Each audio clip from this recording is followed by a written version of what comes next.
Hello everyone, welcome to Kapil institute. Guys, date है आज की 19 अक्टूबर और शुरू करते हैं आज के करंट अफेयर के कुछ सवाल। देखते हैं कौन से अच्छे अच्छे क्वेश्चन हैं आज हमारे पास। तो सबसे पहला क्वेश्चन है आज की क्लास में हमारे पास, जिससे सवाल है कि इंडिया जो है, बहुत ही अच्छा सवाल है इनफैक्ट। अगर हम बात करें तो जस्ट अ मिनट। हाँ, सो अगर हम बात करें तो इंडिया का सवाल है, इंडिया ने डेवलप्ड नेशंस को पुश किया, धक्का मारा। किस चीज में धक्का मारा? ठीक है, कार्बन नेगेटिव बनने की दौड़ में धक्का मारा। ठीक है, कार्बन नेगेटिव क्या होता है पहले तो ये समझो। देखो, हमारी दुनिया के अंदर बहुत सारी चीजें हैं जिसमें से हम लोग कार्बन एमिशन करते हैं। ठीक है, ये कार्बन जो है बहुत ज्यादा नुकसान का घर है, बहुत ज्यादा हमें तकलीफ देता है। ठीक है जी, कार्बन की वजह से ग्लोबल वार्मिंग बहुत ज्यादा हो रही है। कार्बन की वजह से हमारी ओजोन जो गैस है वो डिप्लीट हो रही है। ठीक है, उसके तो चलो बहुत सारे रीजंस है, कार्बन भी उनमें से एक रीजन है। ठीक है, सो ये जो चीजें हैं ना, ये हमें कहाँ से मिलती हैं? कार्बन कहाँ से आता है? जो हमारे फॉसिल्स है ना, जो हमारे फॉसिल्स है, जैसे कि कोयला है, ठीक है, और पेट्रोल है, डीजल है, तो फॉसिल फ्यूल्स हम लोग बना लेते हैं। ठीक है, तो फॉसिल फ्यूल्स जो है जब हम ये लोग बनाते हैं ना, तो इसमें बहुत ज्यादा कार्बन निकलता है और इसका इस्तेमाल करेंगे तो भी कार्बन निकलेगा। ठीक है, तो जब जब हम इसको इस्तेमाल में लेकर आएंगे, ठीक है, तब तब जो है कार्बन का इस्तेमाल चलता रहेगा। हम व्हीकल चलाएंगे तो कार्बन निकलेगा। ठीक है, तो ये कार्बन हमें नुकसान कर रहा है। तो हमें क्या बनना है? कार्बन नेगेटिव बनना है। मतलब कार्बन नेगेटिव का मतलब क्या होता है कि कार्बन की मात्रा को बहुत ज्यादा घटा देना है। एक होता है कार्बन न्यूट्रल, न्यूट्रल का मतलब होता है कि बिल्कुल भी कार्बन इस्तेमाल नहीं होगा। ठीक है, एक होता है कार्बन नेगेटिव, जिसके अंदर क्या होता है कि हम मतलब बिल्कुल नेट जीरो के ऊपर पहुंचने की कोशिश कर रहे हैं और हम पहुंच भी जाएंगे। ठीक है जी, तो इस तरीके से हमारे पास कार्बन नेगेटिव जो चीज होती है। ठीक है, तो किस साल में इंडिया जो है वो वहां तक पहुंच जाएगा, ये सवाल जो है हमें पूछा गया। ठीक है, तो भारत किस वर्ष से पहले विकसित देशों को कार्बन नकारात्मक बनाने के लिए प्रेरित करेगा? So this is the question. अभी इंडिया जो है कार्बन नेगेटिव बनना चाहता है 2050 से पहले पहले। ठीक है जी, अभी ये अपना जो प्रपोजल है, जो इंडिया है, ये COP 28 में रखेगा, क्योंकि ना नवंबर दिसंबर के महीने में ना दुबई के अंदर कॉन्फ्रेंस ऑफ पार्टीज की 28th मीटिंग होगी, जो कि क्लाइमेट के ऊपर होगी। ठीक है, तो इस मीटिंग के अंदर जो हमारा इंडिया है वो वहां जाएगा और कहेगा कि मैं कार्बन नेगेटिव होके दिखाऊंगा 2050 से पहले। जबकि ये जो कार्बन नेगेटिव का फैक्टर है ना 2050 वाला, वो डेवलप्ड कंट्रीज के लिए है, जैसे कि यूएस हो गया, ब्रिटेन हो गया, कनाडा हो गया, जापान हो गया, इन कंट्रीज के लिए। डेवलपिंग नेशंस तो थोड़ा यार स्लो चलेंगे ना, क्योंकि वो तो अभी अपनी फैक्ट्रीज बना रहे हैं। तो डेवलपिंग नेशंस में जैसे चाइना है, चाइना ने कमिट किया था कि 2060 तक हम कर लेंगे, लेकिन इंडिया ने कमिट किया था कि हम 2070 तक करेंगे। ठीक है, तो अब इंडिया क्या कर रहा है? अब इंडिया आगे निकलने की कोशिश कर रहा है। इंडिया कहता है कि भाई चलो, नेट कार्बन जीरो तो हम 2070 तक ही होंगे। ठीक है, तो कार्बन न्यूट्रल तो 2070 तक ही होंगे, लेकिन नेगेटिव तो हो सकते हैं कि कार्बन का इस्तेमाल हम बिल्कुल ही घटा दें, बिल्कुल ही माइनस कर दें। ठीक है, तो नेगेटिव होने के लिए हम 2050 तक रेडी हैं, हम हो जाएंगे। तो ये था हमारा क्वेश्चन। ठीक है, तो इसका आंसर क्या बनेगा? D option. ठीक है जी, समझ आया सवाल? अब चलते हैं अगले सवाल की तरफ। अगला सवाल क्या है हमारे पास? देखिए, एक ना डेटा रिलीज हुआ है हाल ही में गवर्नमेंट के द्वारा। ठीक है, जो गवर्नमेंट की एक मिनिस्ट्री है जिसका नाम है ministry of statistics and programme implementation. ठीक है, इसको ना शॉर्ट में मॉस्पी कहा जाता है। ठीक है, स्टैटिस्टिक्स का मतलब समझते हो? मैथमेटिकल कैलकुलेशंस लगाना। ठीक है, तो हमारे जो भी सर्वे वर्वे होते हैं ना, उन सब की मैथमेटिकल कैलकुलेशन निकलती है, तभी तो आपको सवालों में परसेंटेज वगैरह या संख्या वगैरह दी जाती है। ठीक है, तो ऐसा ही एक डेटा अभी हाल ही में रिलीज हुआ है, जिसमें कहा गया है कि फीमेल लेबर फोर्स पार्टिसिपेशन, यानी कि लेबर क्लास के अंदर जो फीमेल पार्टिसिपेशन है ना, वो हमारी कंट्री में 4.2% बढ़ गया है। ठीक है, इतने से लेके हम 2023 में कहाँ तक पहुंच गए? मतलब हमारी शुरुआत जो है ना वो 4.2% से हुई थी, और आज हम कितने परसेंट पे पहुंच गए हैं? आज हम 37% पे पहुंच चुके हैं। ठीक है, तो 37% तक हमारा जो है लेबर फोर्स बढ़ चुका है। तो आंसर इसका क्या बनेगा? 37%, सी ऑप्शन। ठीक है, ये जो सर्वे हुआ है ये किया किसने? तो हमने अभी डिस्कस कर लिया कि रिपोर्ट रिलीज किया मॉस्पी ने। रिपोर्ट का नाम याद रखेंगे, periodic labour force survey report 2022-2023, ठीक है जी। और इसके अंदर लेबर फोर्स पार्टिसिपेशन 37% हमारे देश में बढ़ चुका है, ठीक है। तो आपने ना जस्ट आंकड़ा याद रखना है। बाय चांस आपको पूछ लिया जाए कि कौन सा मंत्रालय ये सब मतलब लाके देता है, तो उसका आप आंसर कर सकते हो मॉस्पी, ठीक है जी। अब चलते हैं अगले सवाल की तरफ। अगला सवाल क्या है कि अभी हाल ही में नरेंद्र मोदी जी ने एक ग्लोबल मैरीटाइम इंडिया समिट, ये देखिए ग्लोबल मैरीटाइम इंडिया समिट 2023, इसको इनॉग्रेट किया है। इसका कौन सा एडिशन इनॉग्रेट किया है? तो देखिए इस बार जो इसका एडिशन इनॉग्रेट किया गया है वो है थर्ड एडिशन। ये देखिए यहाँ पे आप देख सकते हैं थर्ड एडिशन, यहाँ पे भी लिखा हुआ है थर्ड एडिशन जो है इस बार किया गया है inaugurate global maritime India summit. अब ये होता क्या, देखो मैरीटाइम क्या होता है, जो मैर होता है ना, मैर इंग्लिश का शब्द है, इसका मतलब होता है समुद्र, सी या फिर ओशियन, सागर या फिर महासागर, ठीक है। तो हमारा जो इंडिया है, इंडिया का देखो ये साउथ इंडिया है सारा, ये सारा का सारा कोस्टल एरिया है, ठीक है, समुद्रीय तट से घिरा हुआ है। यहाँ पे अरब सागर है, यहाँ बंगाल की खाड़ी है, यहाँ हिंद महासागर है, इंडियन ओशियन है हमारे पास, ठीक है। तो इस सब के अंदर जो है मैरीटाइम, मैरीटाइम का मतलब क्या होगा कि जो हमारा पानी के जरिए व्यापार है ना, उसको बढ़ाना है, ट्रेड को बढ़ाना है, तो उसको हम कहते हैं मैरीटाइम इंडस्ट्री, ठीक है। तो अभी जो पूरे वर्ल्ड लेवल पे एक मैरीटाइम इंडिया समिट 2023 के अंदर मतलब हुआ है, मोदी जी ने इनॉग्रेट किया है, ठीक है। तो ये आपसे पूछा गया इसका कौन सा एडिशन हुआ है, थर्ड एडिशन, ठीक है। अगला सवाल क्या बन सकता है, यहाँ पे प्राइम मिनिस्टर मोदी ने एक और चीज को लोगों के सामने लेकर आए हैं, अमृत काल विजन 2047। ये एक ब्लू प्रिंट है इंडियन मैरीटाइम ब्लू इकोनॉमी का। ब्लू क्यों? क्योंकि हिंद महासागर का पानी ना नीले रंग का होता है, तो ब्लू इकोनॉमी मतलब इस पानी में से, इस पानी के अंदर रहने वाले कई देशों के साथ, टापू नेशंस के साथ भी हम लोगों ने क्या करना है, व्यापार करना है, और अपने मैरीटाइम ट्रेड को जो है हमने इंक्रीज करना है, ठीक है जी। तो इसलिए जो है हमारा ये ट्रेड वगैरह चलता है, ठीक है जी। अब चलते हैं अगले सवाल की तरफ।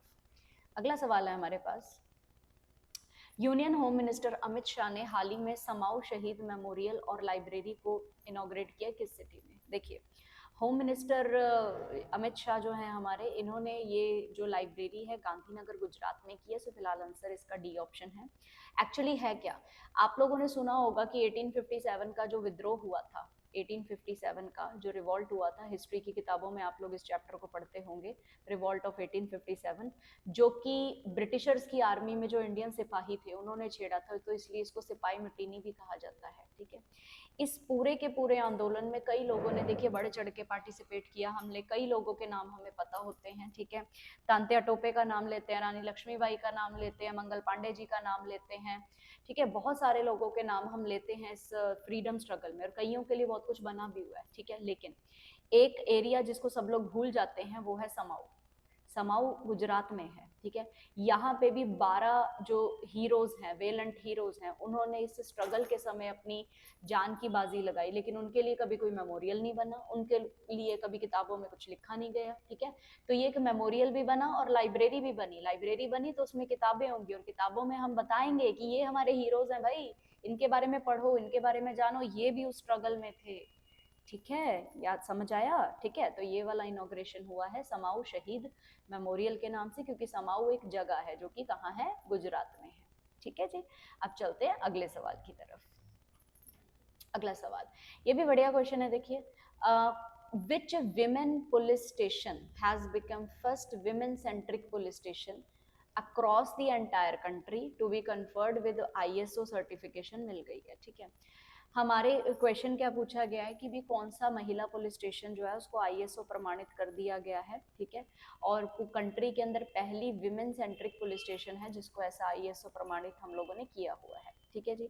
तो ये कौन सा पुलिस स्टेशन है? भोपाल का महिला थाना, ठीक है। तो इसको आईएसओ सर्टिफिकेशन मिल गई है, तो ये पहला पुलिस स्टेशन हमारे इंडिया में ऐसा बना है, ठीक है जी। सो इसको थोड़ा सा ध्यान में रखना है, थोड़ा क्रैमिंग वाला सवाल है, भोपाल महिला थाना, ठीक है जी। चलते हैं अगले सवाल की तरफ।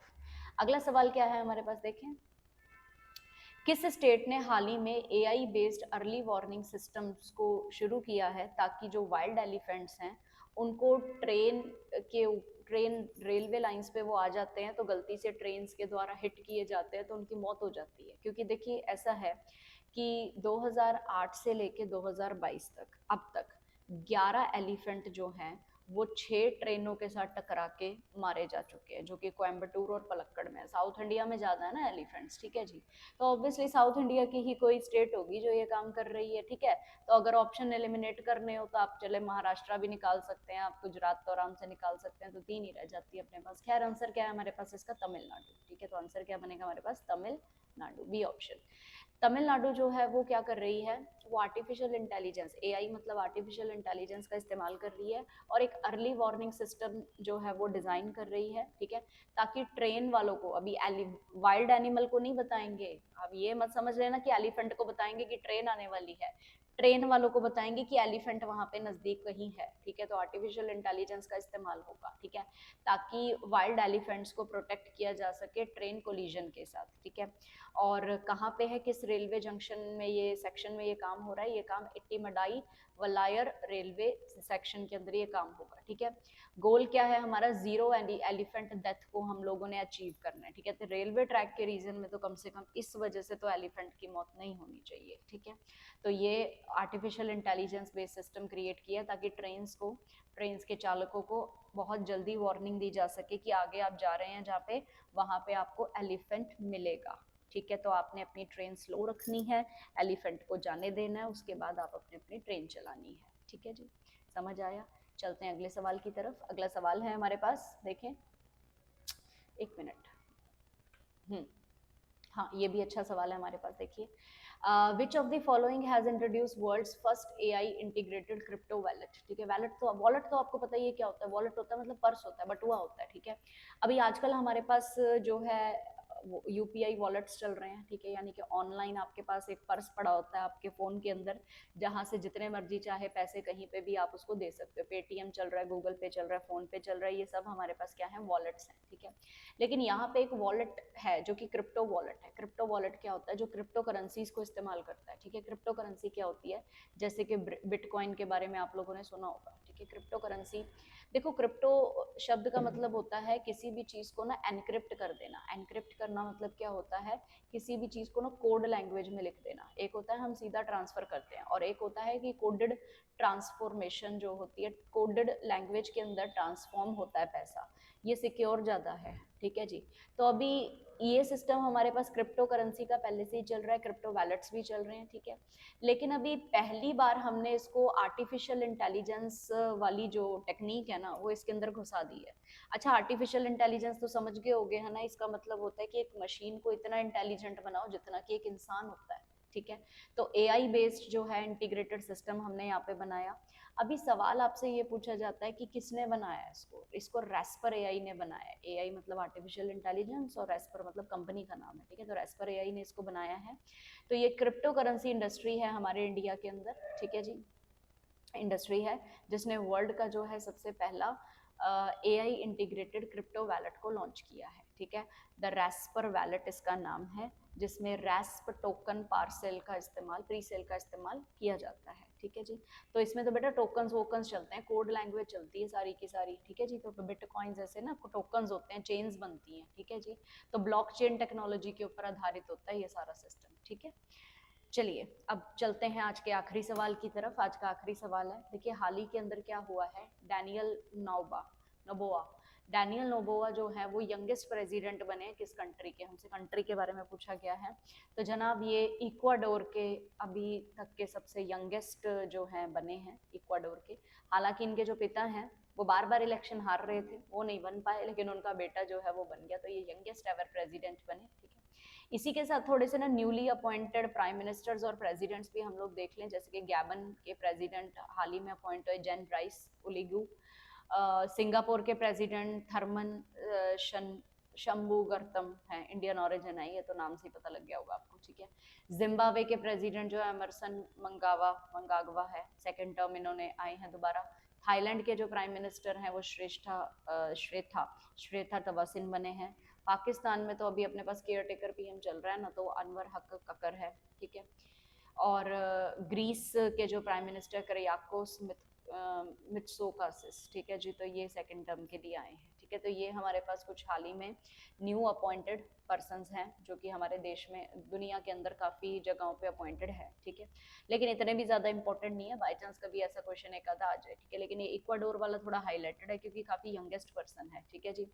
तो यंगेस्ट राष्ट्रपति बनने की वजह से डैनियल नोबोआ जो है वो न्यूज़ में है, ठीक है। तो इक्वाडोर को मतलब इसके क्वेश्चन को जो है अच्छे से याद रखना है, ठीक है। सो आज के लिए इतना ही, मिलते हैं फिर आप लोगों से अगली क्लास के अंदर। Till then have a nice day, take care guys, Jai Hind, जय भारत।